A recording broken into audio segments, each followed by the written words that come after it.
19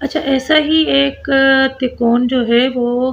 India میں بھی پایا گیا ہے۔ جی گائز، انڈیا میں جو ایسا تکون پایا گیا ہے تو وہاں کے جو مقامی لوگ ہیں وہ کہتے ہیں اس کو لوکل برمودا ٹرائی اینگل۔ وہ بھی ٹرائی اینگل کی شیپ کا ہے اتفاق سے۔ وہ بھی ایسی ہی بہت ساری ماورائی یعنی کہ سپر نیچرل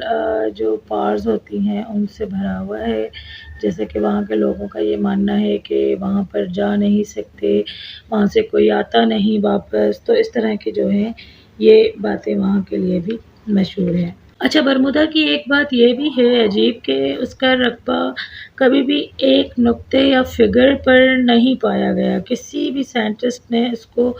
یہ نہیں کہتا مطلب کہ یہ کسی ایک فگر پر ہم نے اس کو دیکھا ہے۔ یہ کبھی 13 لاکھ اسکوائر فٹس پر پایا گیا ہے، کبھی 4 سے 5 لاکھ اسکوائر فٹ کی گہرائی یا مطلب چوڑائی پر اس کو پایا گیا ہے۔ یہ اپنی جگہ جو ہے وہ بدلتا رہتا ہے، آئی مین کہ اس کا پانی اور اس کا رقبہ، اس کی زمین جو ہے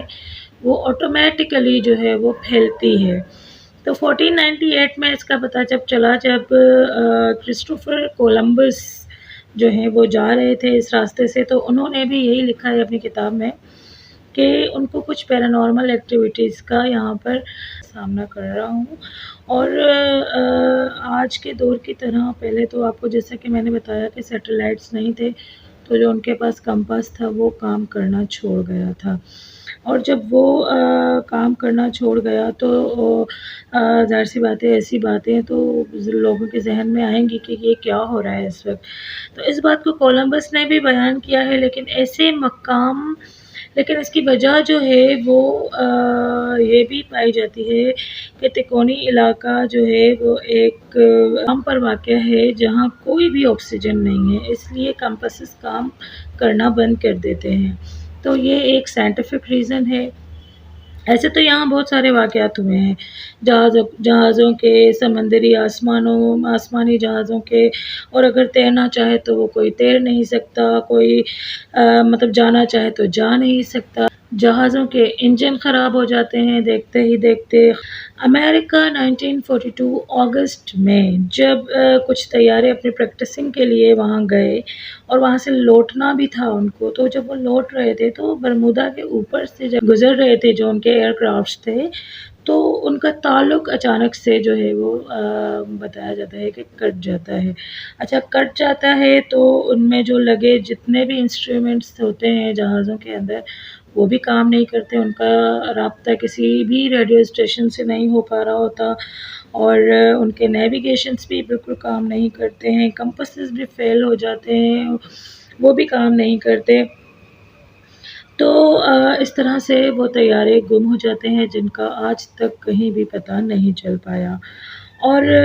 اس کے لیے 2 دن بعد جو ان کو ڈھونڈنے کے لیے ریسکیو طیارے جاتے ہیں تو وہ بھی گم ہو جاتے ہیں، وہ بھی اسی جگہ اسی مقام پر گم ہوتے ہیں جہاں پر پریکٹسنگ والے طیارے گئے ہوئے تھے، وہ جہاں جس جگہ سے گزرے تھے اسی جگہ سے وہ ریسکیو جہازوں کو بھی گزرنا تھا، وہ بھی وہاں سے گزرے اور ان کا بھی تاحال تک کوئی پتہ نہیں چل سکا۔ اور یہ سب میں سمجھ رہی ہوں اس وجہ سے ہوا ہے کہ راستہ دونوں جہازوں کا مطلب ایک ہی تھا، اگر راستہ بدل کے جایا جاتا تو شاید کچھ بچ جاتے، کچھ بچت ہو جاتی۔ اچھا، اس کے بعد کافی سالوں کے بعد جو ہے ایک پائلٹ ہوتے ہیں بروس گینگوا، وہ برمودا کی طرف سے زندہ لوٹ کر واپس آ جاتے ہیں، تو ان سے پوچھا جاتا ہے کہ بھائی بتاؤ وہاں پر کیا ہوا، تم نے کیا دیکھا؟ تو وہ بتاتے ہیں کہ ہم نے جب اڑان بھری ہے تو برمودا تکون پر جیسے ہی ہم لوگ پہنچے ہیں، اچانک سے آسمانی طوفان نے ہمیں آ دبوچا، اور سامنے کالے بادلوں کا بہت بڑا دھواں تھا، یعنی کہ اتنی دھند ہو گئی تھی کہ اتنا کوہرا ہو گیا تھا ہمیں کچھ بھی دکھائی نہیں دے رہا تھا۔ اور جب ہم ان بادلوں کے اندر گئے، بادل نخواستہ ان کو جانا تو پڑا نا، کیونکہ وہ جہاز میں تھے اور ان کو ان کا سفر طے کرنا تھا۔ وہ جب ان کے اندر گھس گئے تو وہاں پر ان کے کسی ریڈیو سسٹم نے کام نہیں کیا، تو ان کی ریڈیو فریکوینسی جو ہے وہ آٹومیٹیکلی بہت تیز ہو گئی تھی، اور تقریباً 3 منٹ کا فاصلہ جو تھا وہ انہوں نے مطلب وہ ایک بہت لمبا فاصلہ تھا، اور وہ جو اس وقت ان کے جہاز نے تیزی پکڑ لی تھی، ان کی رفتار نے جہاز کی، تو وہ اس 3-4 منٹ کے جو ڈسٹینس ہے وہ اس کے بعد اس زون سے باہر نکلے، اور جو اپنی منزل مقصود پر انہوں نے جیسے ہی لینڈ کیا تو جو ہے وہ انہوں نے شکر کا سانس لیا، اور جیسے ہی اچھا وہ ان بادلوں سے باہر نکلے تو انہوں نے دیکھا آگے تو موسم بالکل صحیح ہے، آگے کچھ بھی نہیں ہے، اور اس طرح سے انہوں نے لینڈ کر دیا بخیر و عافیت۔ دوستوں، جدید دور میں یہ بات ثابت ہو گئی ہے کہ برمودا ٹرائی اینگل دنیا کے 10 خطرناک جگہوں میں جسے شمار کیا جاتا تھا اب نہیں ہوتا ہے، کیونکہ وہاں پر کوئی سپر پاورز نہیں ہیں، وہاں پر کوئی ایسی سپر نیچرل پاورز نہیں ہیں، کوئی ایسے واقعات نہیں ہوتے ہیں، بس ایک لاجیکل ریزن جو ہے وہ ہے کہ سائنٹیفک لاجیکل ریزن ہے، یہ پتہ لگا ہے کہ اس تکون کے نیچے جو ہے نا سمندر کی گہرائی میں، جیسے کہ میں نے آپ کو بتایا کہ چٹانیں ہوتی ہیں، پہاڑ ہوتے ہیں، تو کچھ لاوا والی چٹانیں ہیں، یعنی کہ ان سے آتش فشاں جس کو کہتے ہیں اردو میں، وہ آتش فشاں والے لاوا والے جو ہیں وہ اس کے نیچے پہاڑ بنے ہوئے ہیں، اس تکون کے نیچے، اور جو زہریلا مادہ نکلتا ہے وہ پانی میں سمندر میں مکس ہو کر اس کو مطلب جو گیسز ان کی خارج ہوتی ہیں اور وہ پانی میں ملتی ہے تو وہ میتھین بناتی ہیں، اور گائز آپ لوگ گوگل کر لیجئے گا یا آپ لوگ اس کے بارے میں اسٹڈی کر لیجئے گا کہ میتھین ایک بہت ہی زیادہ زہریلی گیس ہوتی ہے، اور یہ جو ہے وہ بہت زیادہ مقدار میں لاوا سے جب نکلتی ہے تو اوبویسلی پورے سمندر میں وہ خارج ہوتی ہے اور اس تکون والے ایریا میں جو ہے وہ پھیل جاتی ہے۔ ایک کے بعد ایک جو ہیں یہ آتش فشاں پہاڑ بنے ہوئے ہیں اس زمین کے نیچے، اگر آپ اس کو گوگل پر سرچ کریں گے تو آپ کو یہ بنا ہے وہ دکھائی دے گا، یا ابھی میرے اسکرین پر بھی آپ کو نظر آ رہا ہوگا کہ اس طرح کے جو لاوا ہوتے ہیں وہ پانی کے اندر بھی پائے جاتے ہیں۔ تو میتھین جو ہے وہ جب پانی میں ملتا ہے تو پانی کی ڈینسٹی کو، سمندر کی ڈینسٹی کو وہ گھٹا دیتا ہے۔ اس طرح سے جب سمندر کی ڈینسٹی ختم ہو جاتی ہے تو جہازوں کو سمندر کی آپ کو پتہ ہے کہ اگر نہیں بھی پتہ تو پتہ چل جائے گا کہ جہاز جو ڈیزائن کیے جاتے ہیں، جو انجینئرز جہازوں کو ڈیزائن کرتے ہیں وہ سمندر کی ڈینسٹی کے حساب سے کرتے ہیں،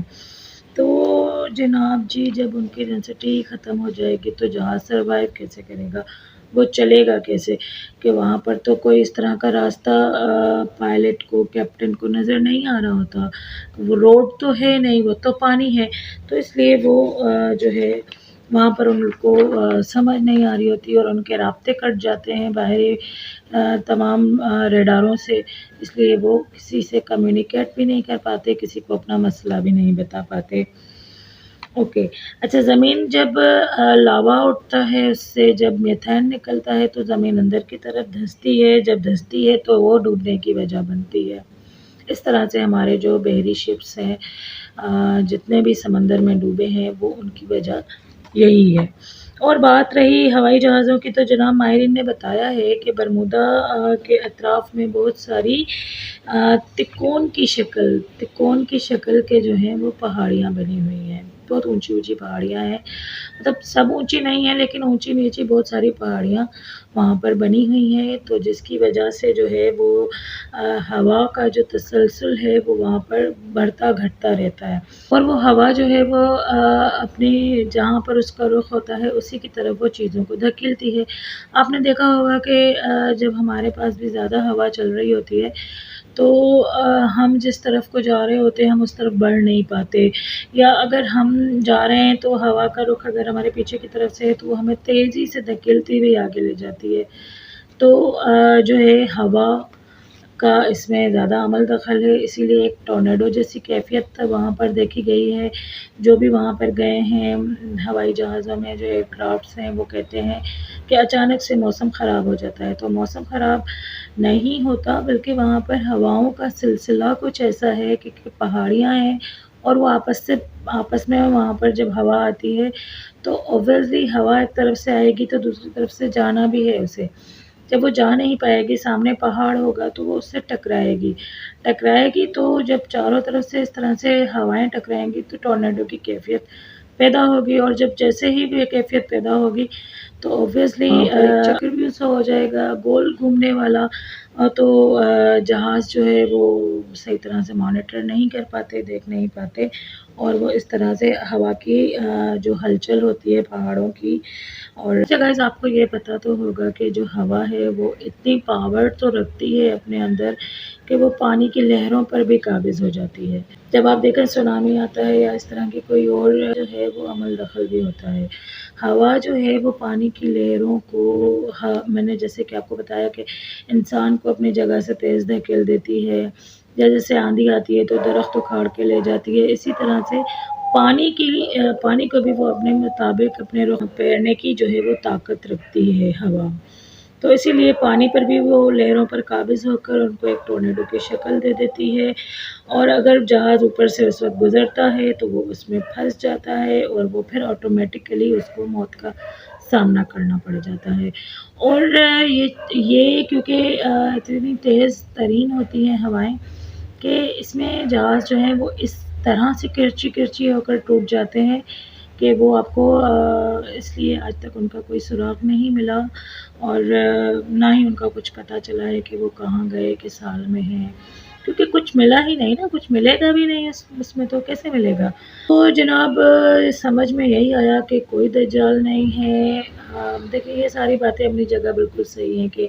دجال جو ہے وہ پانی میں ہی رہتا ہے، وہ کب آئے گا، کیسے آئے گا، یہ سب باتیں ہمارے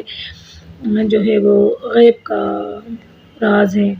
تو غیب کا علم تو سوائے اللہ کے کوئی نہیں جانتا، وہ بہتر جاننے والا ہے بے شک. سائنٹیفک ریزن اور لاجیکل ریزن کے حوالے سے بات کریں تو یہ صرف اور صرف سیٹلائٹس پہلے نہیں تھے، اب سیٹلائٹ ہے. پہلے کمپسز جو تھے اس کے ذریعے لوگ جاتے تھے، اب ان کو کیا پتہ ہم چل رہے ہیں. ایک دیکھیں یہ پانی ہے، ٹھیک ہے، یہ پانی ہے، اب اس کے نیچے کیا ہے کیا نہیں ہے یہ اب جہاز چلانے والے کو پتہ نہیں لگ رہا، تو اس لیے وہ چلتا جا رہا ہے. اب وہ کہیں جا کے ٹکرا گیا، اسے کیا پتہ کہ نیچے چٹان ہے کیا ہے. تو یہ میں آپ کو سمجھانا چاہ رہی تھی. اور وہ چٹانیں جو ہیں وہ لاوا چٹانیں ہیں، وہ لاوا والی چٹانیں ہیں، ان کے اندر سے جو ہے وہ آگ نکل رہی ہوتی ہے. تو اب جو ہے ٹیکنیکلی بیسس پر سیٹلائٹس موجود ہیں اور وہ بتا دیتے ہیں کہ یہ جو برمودا سے شپ اور ہوائی جہاز آرام سے جو جا رہے ہیں یا آرام سے گزر سکتے ہیں یا اس جگہ سے نہیں گزر سکتے. اب جو ہے وہ ساری چیزیں بالکل کلیئر ہو گئی ہیں. اچھا میں آپ کو ہوائی جہازوں کا جو وہاں سے گزر ہے اس کا ایک لاجیکل ریزن ایک اور بھی بتاتی ہوں. ہیکساگونیکل جو بادل ہوتے ہیں نا، اب آپ نے ہیکساگون کی شکل دیکھی ہوگی، وہ اس طرح کی ہوتی ہے، اوکے، یوں کر کے یوں کچھ اس طرح کی ہوتی ہے. تو اس طرح کے بادل پائے جاتے ہیں آسمان پر، ان پہاڑیوں پر. تو وہ جب آپس میں ٹکراتے ہیں تو وہ جو بربادی کرتے ہیں وہ ہی ان جہازوں کے ٹوٹنے اور کرچی ہونے کا سبب بنتے ہیں. اور یہ بادل ہوتے ہیں یہ صرف اور صرف یعنی کہ ایک بہت ہی بری کیفیت میں، ایک ناگہانی کیفیت میں بنتے ہیں، اور یہ اس وقت جو ہے وہ برمودا ٹرائی اینگل کے اوپر یہ بن رہے ہیں. تو یہ تقریباً ایک بادل جو ہے وہ آپ کو بتاؤں کہ اس کی جو میجرمنٹ ہے وہ بہت ہی زیادہ ہے. 50 کلومیٹر کی ان کی چوڑائی اور لمبائی ہوتی ہے، یعنی کہ یہ ایک بادل اتنا بڑا ہوتا ہے. تو اور ان کے اندر پتہ نہیں ایسی کیا گیسز بھری بھی ہوتی ہیں کہ جب یہ آپس میں ٹکراتے ہیں تو کچھ اس طرح کی کیفیت پیدا ہوتی ہے کہ اوپر سے گزرنے والا جہاز جو ہے وہ موت کے منہ میں جا پہنچتا ہے. اور وہ اس لیے بھی ہوتا ہے کیونکہ جب جہاز کی ہے تو جہاز میں آواز ہوتی ہے، اور وہ جو آواز ہے ظاہر سی بات ہے جب پہاڑوں پر، چٹانوں پر، اس طرح کے بہت بڑے بڑے اونچے پہاڑوں پر جب آواز زیادہ گونجتی ہے تو ان میں ٹکراؤ اور اس طرح کی ہلچل پیدا ہوتی ہے. یہ ایک نیچرل بات ہے. آئی ہوپ گائز کہ اب آپ لوگوں کو سمجھ آ گئی ہوگی برمودا ٹرائی اینگل پر کوئی ماورائی طاقت نہیں ہے، کوئی سپر نیچرل طاقت نہیں ہے، پر اسرار کوئی واقعہ نہیں ہے.